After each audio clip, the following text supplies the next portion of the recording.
Hey, how you doing there, my dear friends? It's Dan from beautiful, beautiful Oak Lawn, Illinois. You know how lovely it is. Sure, everybody, world famous, everybody knows.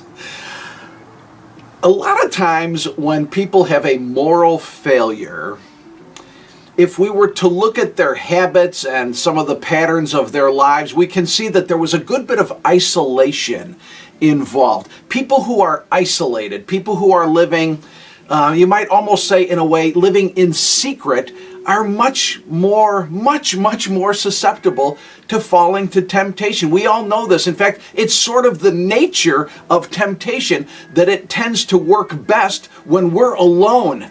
Our thoughts are more likely to go to unusual or strange or unhealthy places when we're alone. This is a well-known reality to people who are involved in helping and counseling others. This is a very well-known reality to any people who've struggled with an addiction of some type. It's a good thing to have a person or several persons or a small group of persons in our lives, people that we're sharing our lives with, people to whom we have some measure of accountability.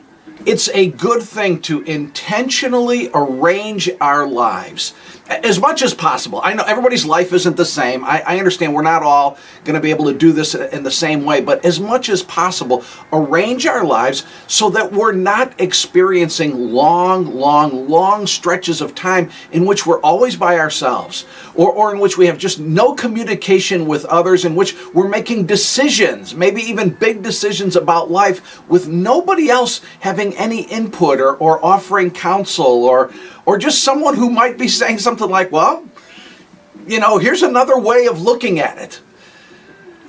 In the book of Ecclesiastes, this is an Old Testament book of wisdom, Ecclesiastes chapter 4, verses 9 and 10, it says, 2 people are better off than one. That's what it says. It goes on and says, for they can help each other succeed. And then it goes on and says, if one person falls, the other one can reach out and help. But someone who falls, in the text, someone who falls alone is in real trouble. We know that's true. Hey friends, I'm just trying to help. I'm just as susceptible as anybody else to all this. I'm talking to myself too. It's wise for us to be careful about becoming too isolated.